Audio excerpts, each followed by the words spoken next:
Hello. Hello. Can you hear me? Hello. Can you guys hear me? Hear me okay? Yeah. Okay, cool.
Yeah, let's wait for one more minute and then let's get started.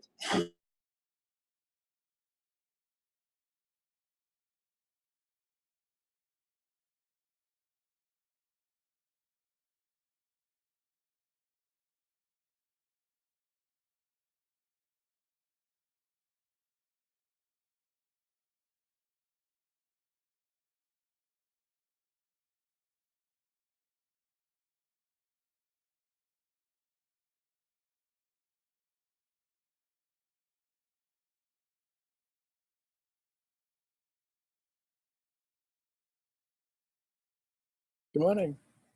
Hey, Gilbert, do you have anything to share, like the slides, something like that? Yeah, I have a very simple slides, but like 5 pages, but I would like to share it with you. Okay, so maybe like I think we should go over the planning sheet first, and then we go to your presentation. Yeah, sounds good. Okay, let me share my screen.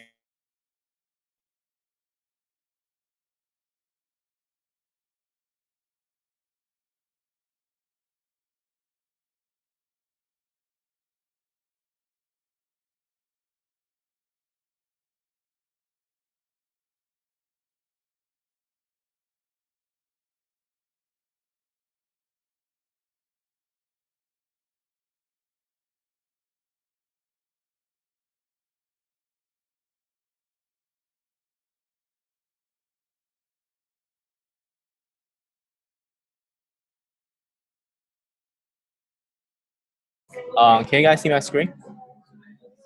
Yep. Okay, cool. So I think the first agenda item is let's update this spreadsheet. See if anything is changing. So we can plan accordingly. Like just move around these items and correctly mark each one the current status. Image layer GC, is it still in progress, Gilbert?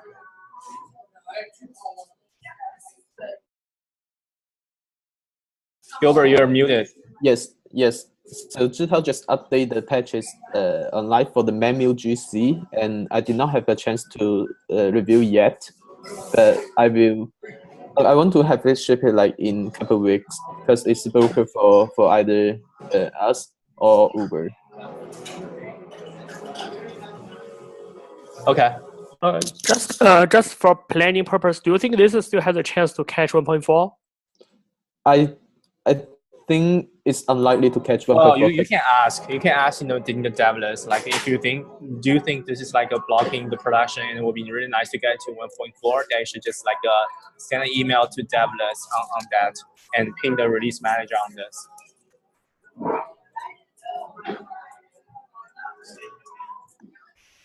Yeah, because I talked to Anand. Anand is the release manager for 1.4, and seems like he gonna cut this on next week.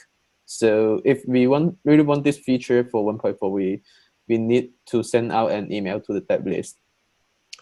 Okay. Okay, thank you. Sounds like this is accurate in progress. So volume ownership group cleanup. I'm not sure the leader is on this. So we think a little bit on that. We create a Slack channel on this. And I think Ilya is gonna do some digging on like whether you can use ACLs, POSIX ACLs to solve the problem so that we can be Windows compatible potentially in the future. So Ilya is doing some digging on that still. I need to ping him on the status. So I think it's still in design and the current status is accurate.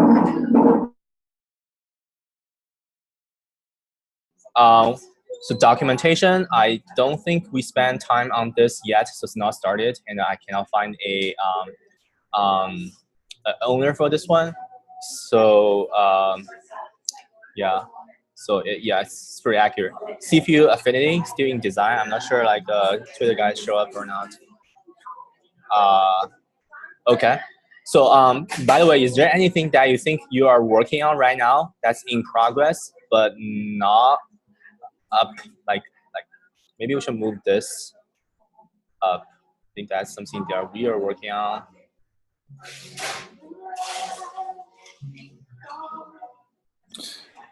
G, I'm working on the network ports isolator, which is in review. What the? Okay, so this one.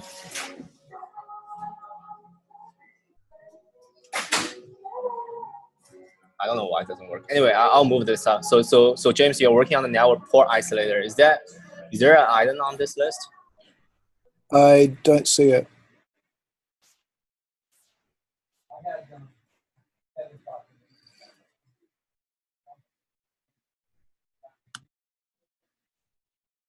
It's for host network only, right, James? Yeah, that's right.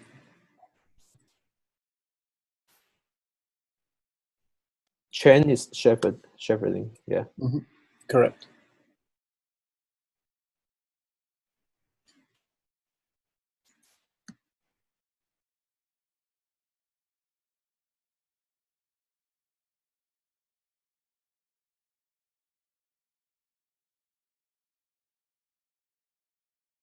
And the number 10, the block IO SQL subsystem, it should be shown as done for the partially done for the statistics.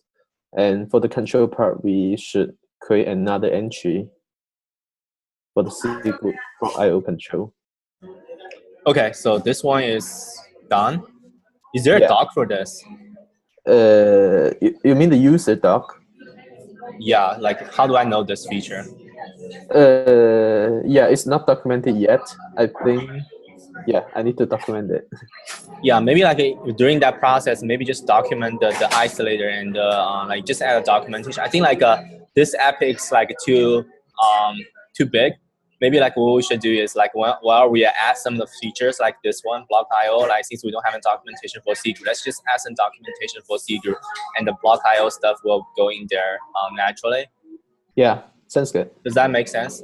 Yeah. Are you gonna work on the documentation for this C group stuff? I can work on that. Yeah, let's do that. I don't think a feature is complete without documentation. Let's just do that. Yep. Okay, so this is done.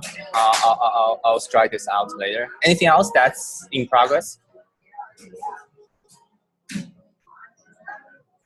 OCI, I'll ping Chen on this. It's previously in progress. I think we need to have some discussion. So this one, Gilbert, is like, are we in design for this one? I would mark it as scoping because we just have a discussion about the unified artifact store. So the design still in progress. So I would mark it as scoping. Okay, I can just do this. Okay.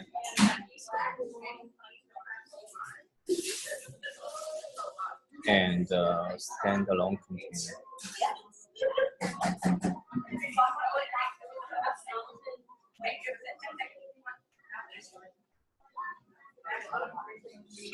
Okay.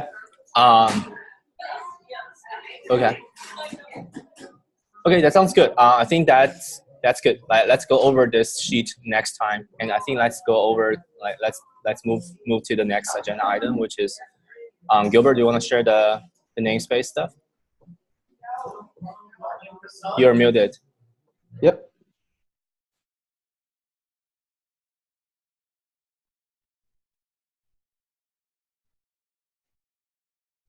Oh, since I cannot share the screen while someone you are sharing, G. Yeah, let me unshare. Can you try it right now? Yep. Hey guys, can you see my screen? Yep. Okay. So yeah, I did not spend too much time to prepare the slides, so it's just very basic. It's like with the API. And so I would like to show you guys today is about the pit namespace change on Mesos, and basically we will summarize. I will summarize the current namespace Linux namespace semantics on Mesos, and then I will have a demo for the SQL block IO subsystem statistic in Mesos, which we landed recently by Jason and myself and Chen.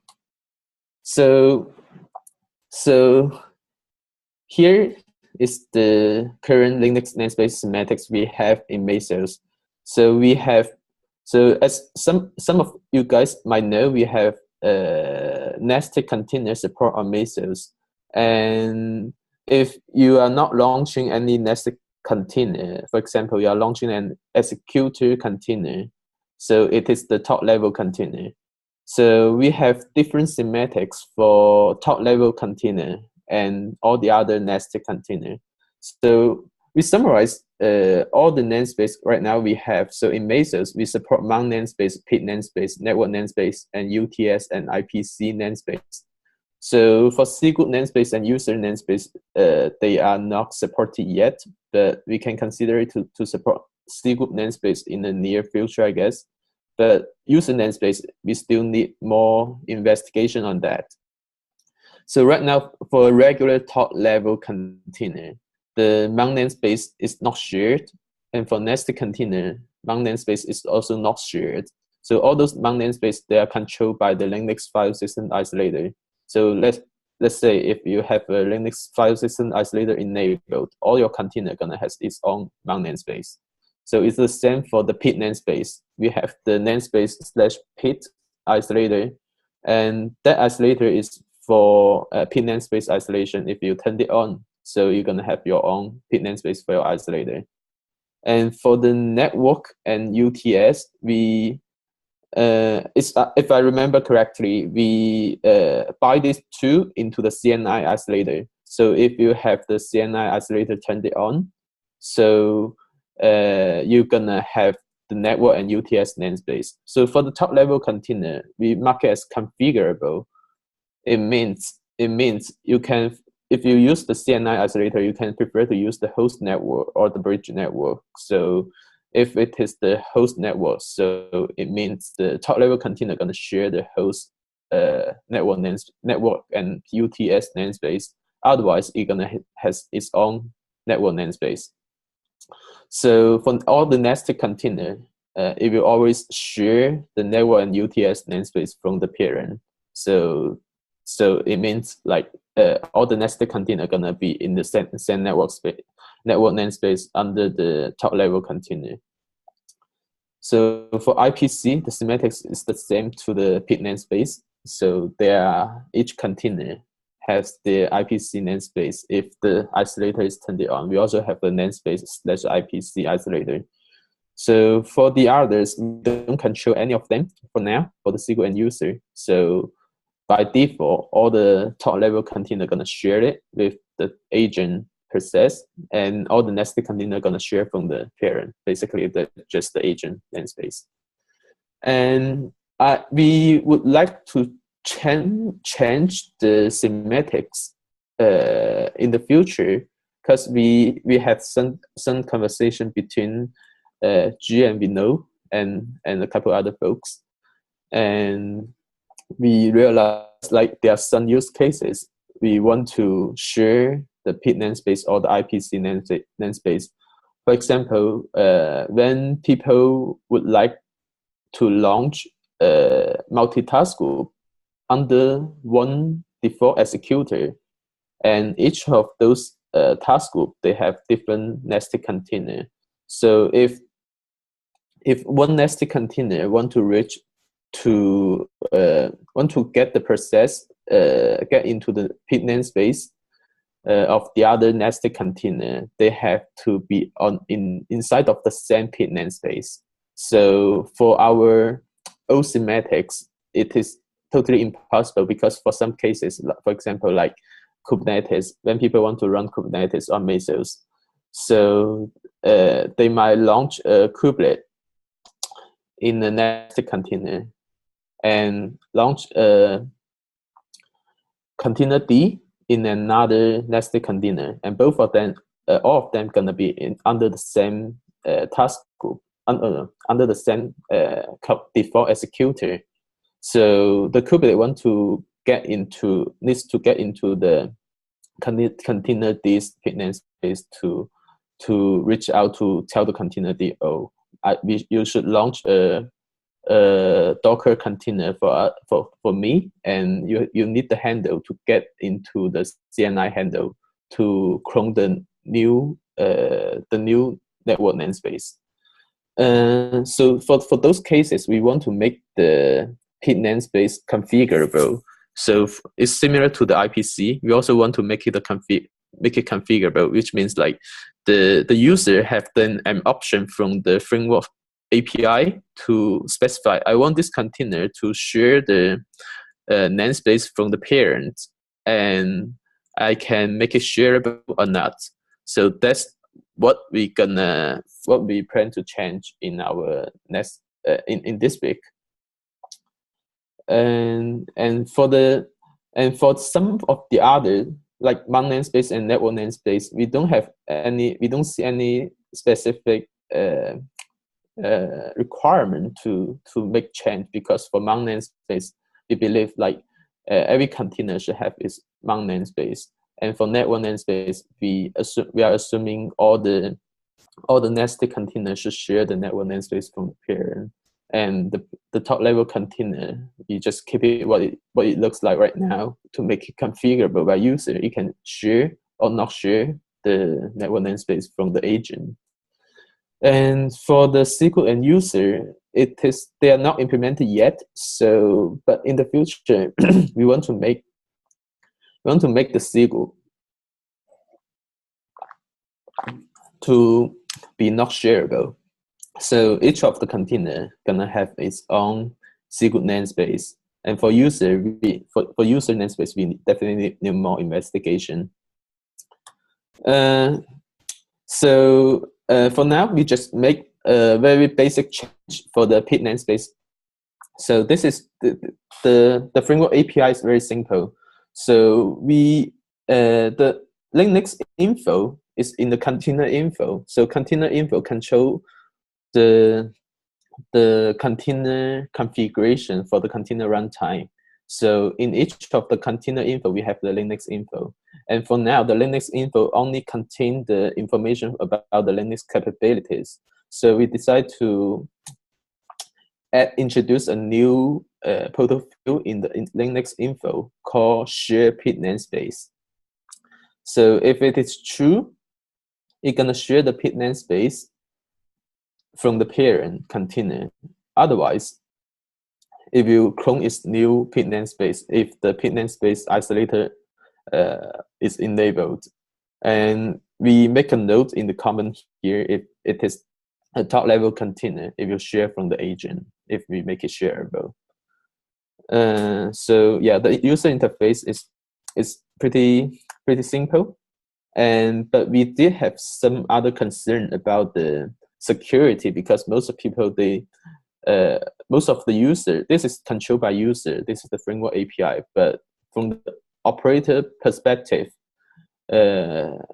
we can see most of the operators, they don't want any user to touch the agent pid namespace. So we introduce an agent flag to control the logic. So it's called disallow sharing agent pid namespace, and defaults to be false, because so if we mark this agent flag as true, so no matter how the user specify the user API, so top level container will always not sharing the agent's pid namespace. So this is the semantic. So it is for security concern.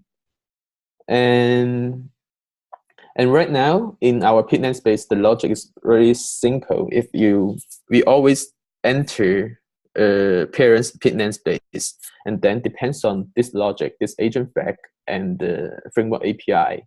So we will figure out in the isolator, we will figure out whether or not the container should clone is a new pid namespace for itself.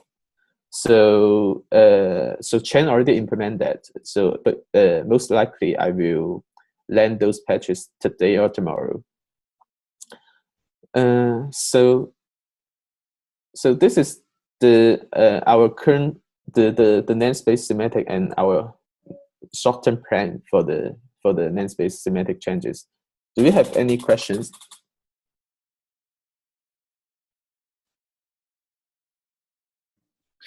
I have a question. In the protobuf API, I guess it doesn't seem very, very general. So do you imagine you would keep on adding extra Boolean fields to that for different namespaces? Yeah, that's a good question. So yeah, depends on what we discuss here for the potential change in the near future. Most likely if for the change inside of the Linux info, we're gonna add the pid namespace and the IPC namespace protobuf field to make it configurable. So for the short term and long term, as we can see, we don't have any plan to change the semantics for MON namespace or network namespace or the UTS namespace. So at most 2 fields gonna be added to the Linux info. I guess I would have thought that network namespace would be a common thing that people want. To have all your pods running in the same network namespace seems pretty useful. Yeah, so James, I think the reason for that is because like we already have like a network info, which kind of like our way of like, if you don't specify network info, then it's going to join the host network. So we already have some sort of control in the framework API to allow people to configure that. We don't have to add a new like a field inside that Linux info, especially for namespace, network namespace control, because it goes through a different API, which we call network info. But the network info specifies the network name, right? Yeah, but if we don't specify that, it will be host network. That basically means share the agent network. But is there a way to get two nested containers to be in the same network that's not the host network? Yeah, but then you have to specify the, oh, I see. You're saying like the top level container is, wait, hold on. No, I'm saying if say you have a pod, so you have an executor and it has 3 nested containers that it's managing. Is it possible to get those 3 nested containers into the same network that's not the host network? Yeah, that's possible, right? So the executor will join the a name network. So basically, like a specified name.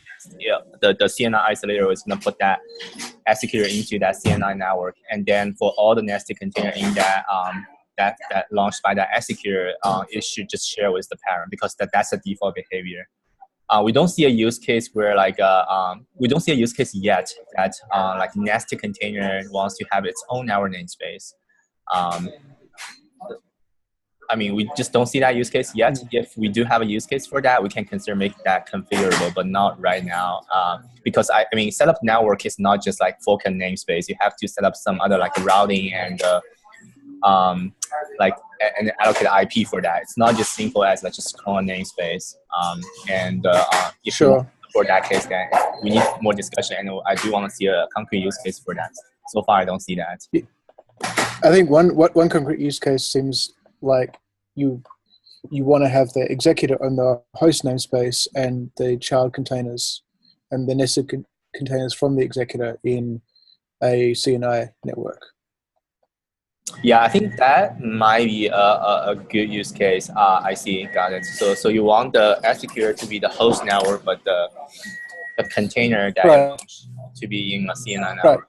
Okay. Right, because the executor talks to the agent. Yeah, so I think CNI isolator can do that thing. So I think still like it's not going to be part of the a Boolean field inside the Linux info, because you need to specify the name of the network so that the nested container can join that particular network. So it should be controlled by the network info rather than like a Boolean flag, because forking a network namespace doesn't mean anything. You have to set up the routes, right, things like that.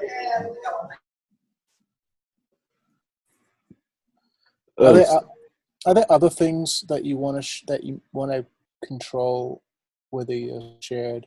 Just trying to think out loud. Whether there's other things that should be shared in those containers that aren't namespaces. Yeah, I think like for things like mount namespace, secret namespace, we definitely don't want them to be shared, and we don't want them to be configurable. It doesn't make sense to be configurable, I think. I'm not sure. Like, is there any other namespace that we haven't had like on this list? Let me see. As far as I remember, we have 7 namespaces in this list. We have 7.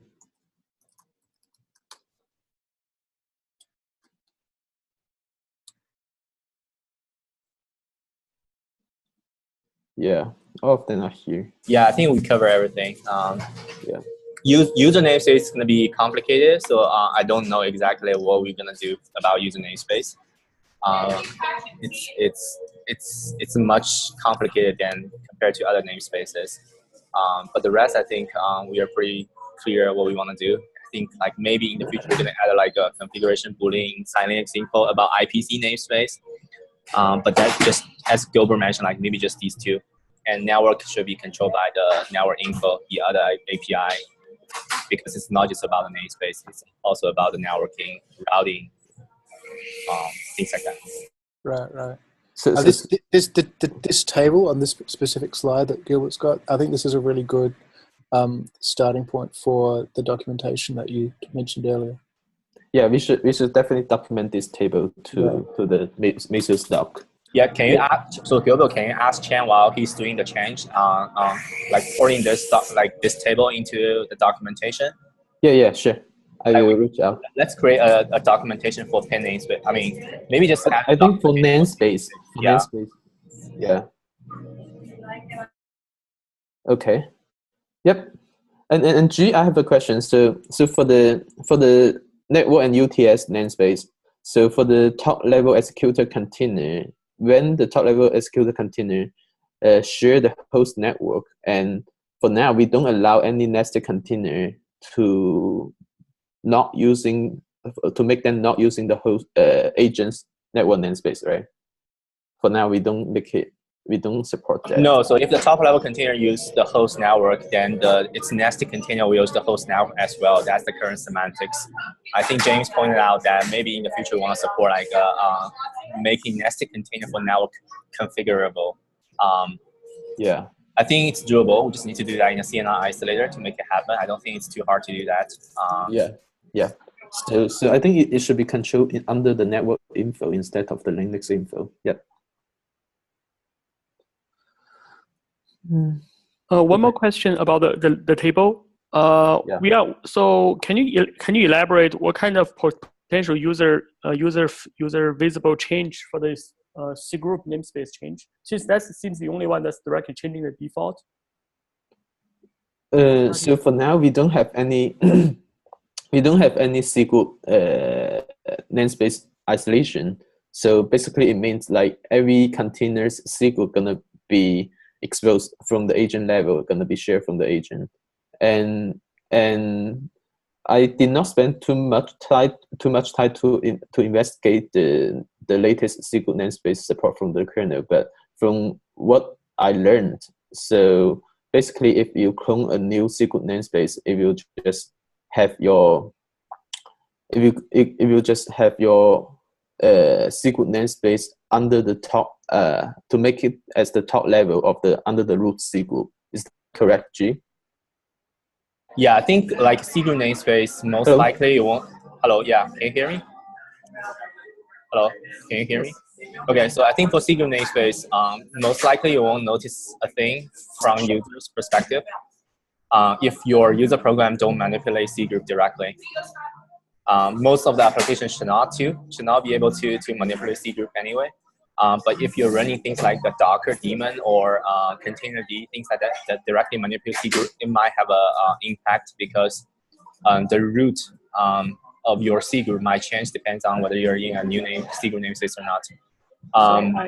So we don't have actual workload to manipulate C group in the container, but we do have some kind of code that read the C group information, especially like the CPU share and stuff, and smartly decide number of Go routines or even concurrency level for Java. Yeah, do you think that kind of code will be broken? I think that depends on, I mean, at the very least, this is an isolator that we're going to use. So if you don't comfortable using that, just don't use that isolator. Okay.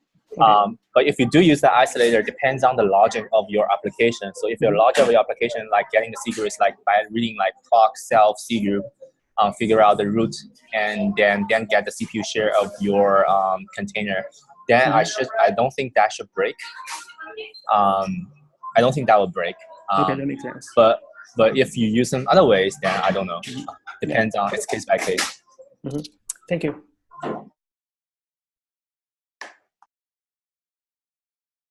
Okay, cool. Gilbert, do you want to continue? Yeah. So if we don't have any other question for the namespace, we will jump to the C group .io.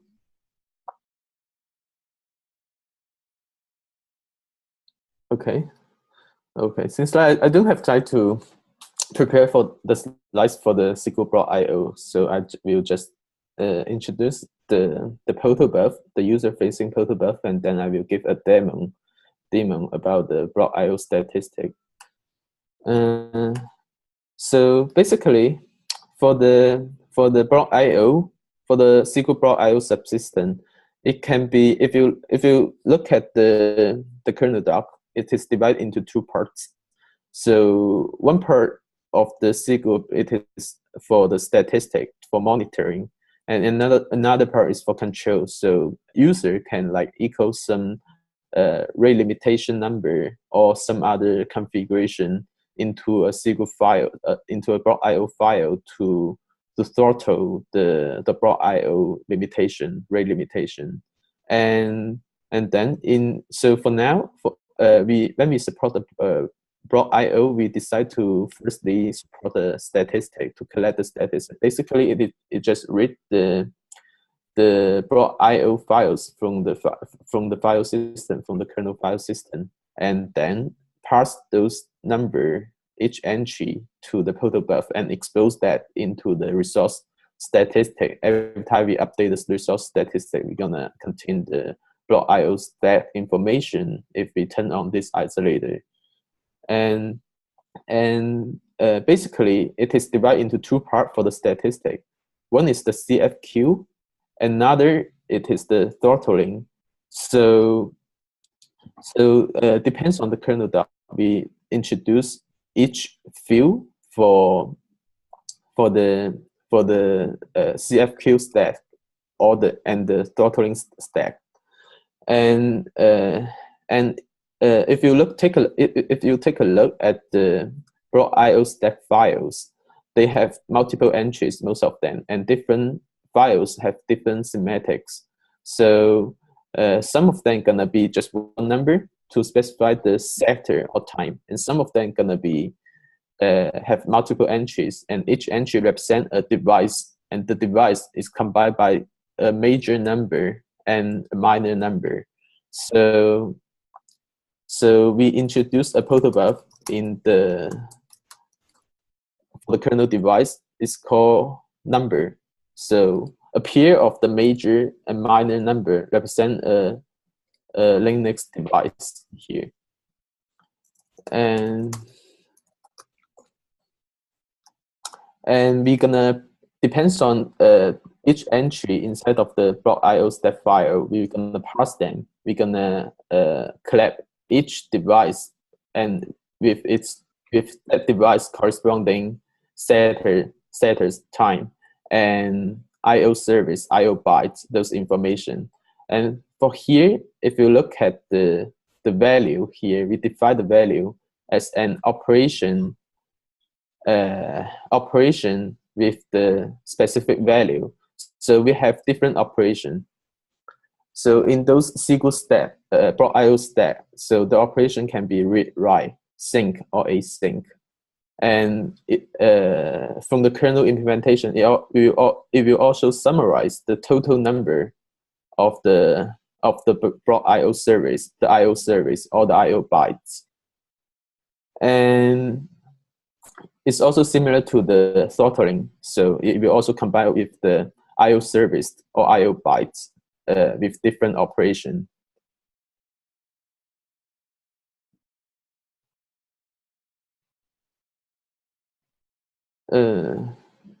Okay, since like Chang, hello, can you guys hear me? Yeah, yeah. You're breaking up a little bit. Oh, yeah, okay. I can hear you, but I only see a blank slide, like have title C group block IOD demo, but I cannot see the code you were describing. So how about right now? You still cannot see it? Well, I can see the slides, but if you're showing some code, then like we cannot see those codes. Yeah. Oh. I guess you're not showing that window. Okay, let me.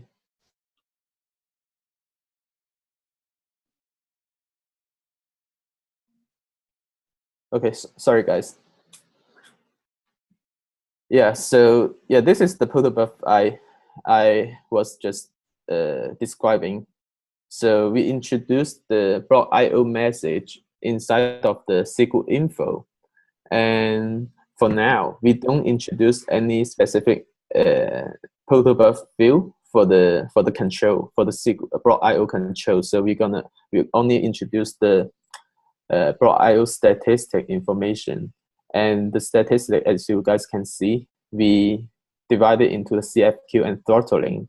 And we summarize the statistic by CFQ and CFQ recursive and throttling. And the statistic, it is the block IO statistic. We introduce the block IO statistic in the resource statistic. It means every time we update the resource statistics, we will include the block IO statistic information in the endpoint if you have this block IO C group subsystem enabled. And I think this is the detail, because these are not the user facing control. So we're gonna introduce this block IO control in the future. So this protobuf is not necessary to be set from the user side. It is just the way we collect the block IO statistic. So I can show a quick demo on how this statistic gonna show up from the endpoint if we have the isolator enabled. So let's start a master. We cannot see your screen. Yeah. Oh, okay. Sorry.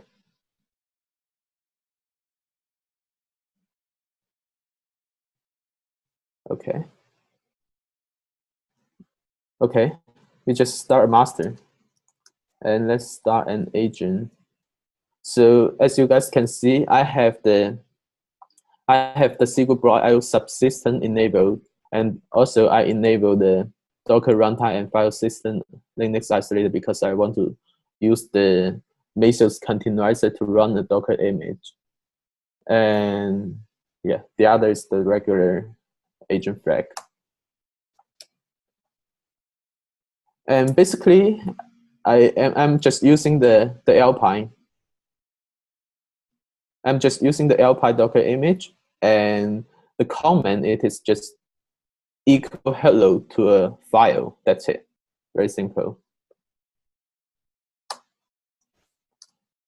And we are pulling the image. So we can touch the endpoint. We can touch the statistic endpoint, and then we can see in resource statistic we have the block IO state information. And for the CFQ and the throttling from the kernel dot, only if you have the block IO enabled, only one of them gonna be specified. That's the kernel semantics. So right now we can see we have the throttling stats recorded in our endpoint. So it includes the IO service bytes and IO serviced. So it represents how many bytes we write through the block IO. And you can see we also so from the protobuf view we know that, so for example, for the throttling, we will describe each device. We will describe each device and its corresponding IO service and IO bytes under that device. But also we're gonna in the protobuf, it will summarize all the device service bytes and service and IO service. So this is the total number for all the devices. So if you touch the endpoint continually, we can see, because from what command we have, we just keep writing hello to the sandbox, to a file inside of the container sandbox. So we just keep increasing the IO service bytes. Okay. Yeah, and then that's it. So for the future plan, we Jason and myself gonna work on the block IO control support, and then we need a design doc to introduce a user-facing API to allow user to set the limitation or rate of the IO. So it is not decided yet, and we will send our design doc once it is prioritized, either from the working group or from some other factor, if many people show interest on that. And thank you, guys. Oh. All right, awesome. Thanks, Gilbert. Any questions? No. Yeah, sorry, I have a question. Yeah. Has anyone on the call experimented with Block.io? Because there's some anecdotal reports that enabling Block.io has performance degradation just by enabling the C group. Has anyone gathered any data about that? So James, what do you mean by enable Block.io? There's I think somewhere in the Kubernetes GitHub project, there's a bug where someone reports that putting a process into a Block.io C group reduces its disk performance. Yeah, I remember that one. Let me find it. So someone in Kubernetes GitHub, I think they opened an issue on if they enable the Block.io secret Block.io subsystem, the performance gonna be 10 times slower, right? Which performance? You're talking about IO performance? Let me find the link. Yeah, that was the report. So I guess it's probably one of those top 2 or 3. I think it's this one. Yeah. So I haven't measured it, but I was wondering if anyone on the call has measured it. Yes. So thanks, James. I forget to bring this up for discussion. So because I also have the concern when enable the Block.io isolator, and it turns out join the C group that we don't use a non-zero, that the most often case with Block.io. So cost operation become 10 times slower. The following test assume you have some Block.io.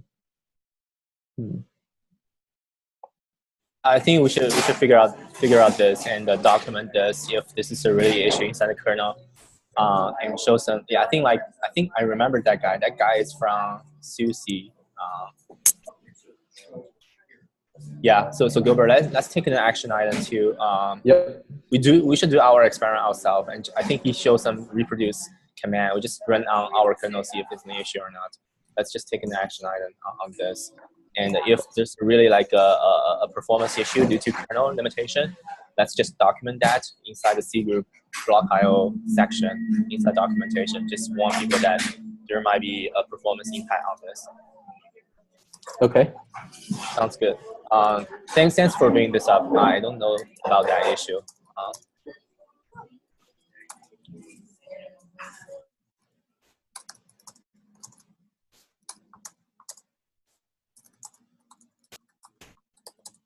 Okay. So since like we don't have any other agenda. Any other questions? Hello.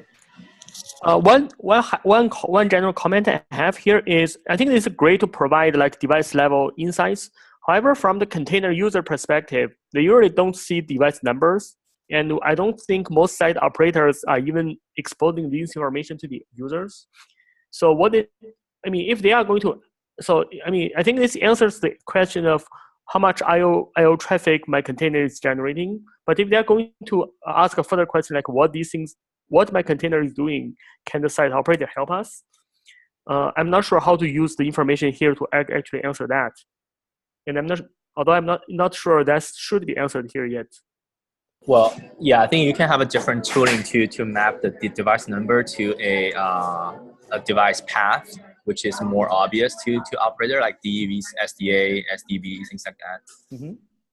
So that can be done by tooling. I mean, another option we can do is like in that statistic, we also show the device path. Yes, that's one of the really easy CX things, like maybe listing out in the containers view, for example, all the mount paths that's on this device. I think Mesos main agent arguably is the best location to figure that out. Yeah, so it's slightly trick. I mean, what's your suggestion? You suggest for each device you map to a volume. So, for example, because from the container perspective, all it's dealing with actually file system path, which a lot of them is mounted from different locations. To the container, they could have the same logical container path, but in different ways of launching, they could be launching from different devices, which has different device number and different host path. So I'm just kind of brainstorming to think how to provide the container user a consistent view about how they would be reading this information. I see. I'm just thinking like what's the best way to link back to. I think from containers perspective, they are looking at the volume that they specify. Mm-hmm. Yes. Yeah, but there are different type of volumes. Like for example, some volume can be shared. Like the device can be shared by multiple volumes. Mm-hmm. Yeah, we need to do some more thinking on that. But that's a good feedback. That it's kind of hard to use that information.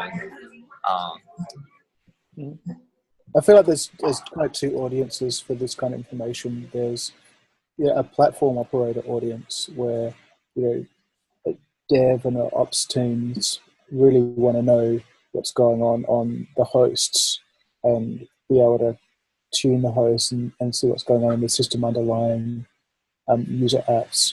And then the user apps themselves want to know, but both of those kind of have slightly different requirements about how to present the information. So for one audience, a device path or a device number is probably what you want, but for the other one, you probably want to try to present the information in terms of the Mesos primitives, right? Whether it's a persistent volume or a sandbox volume. So so I think there's basically those two general ways that you want to consume the information. Yes, I totally agree with the point. I'm mostly talking about the second part of the container user who is not. Yeah, I'm talking about the second category, like whether this information will be useful to them, and if so, how do we make the information more friendly to them? Right. Yeah, and I think you're right that getting more observability of how the objects are constructed from the agent is a pretty good starting point. Mm-hmm. So right now, all the isolator in under the SQL system, each of them gonna just expose the raw data from the SQL files. So I think I think it will be more meaningful if we expose more information like device paths so that the user can consume it. So yeah, but I don't know yet how should we expose those information into metrics. Maybe we need a separate monitoring component, a modularized monitoring component. I think the best way to do this is driving through some kind of real use case. See, for example, pick some real use case that the container user level really cares about the IO throughput or IO statistics of their application. But from that point, if they don't even have access to what device number are translated to, how they can still monitor the application in a meaningful way. Yeah, I think that's a good point, because I don't regard the current information from that endpoint is very consumable by the user. So it can be definitely to be improved. So Gilbert, I have one question. Like for example, I'm using LVM, and like I have a physical device as a device number, and then I create multiple virtual devices from that physical device, and those virtual devices have a device number too. And will block IOC group show statistics for those virtual device or physical device, or both? Like, so basically, I need to test first, but I think my assumption is they did have separate block IO information, because there are different device number which combine of the major and minor. So basically, we just go to the directory and read the number from those SQL file. And but yeah, I need to confirm with the LVM, with the static device and virtual device. Yeah, or any device mapper mechanism that like have a virtual device that have that's backed by a physical device. Can you also let Jason and I know the results, since we had some brainstorm about using the LVM to improve the visibility here? What do you mean? Can you just let Jason and I know the result of the testing once you've done it? Okay, yeah, so we'll let you know. Thank you.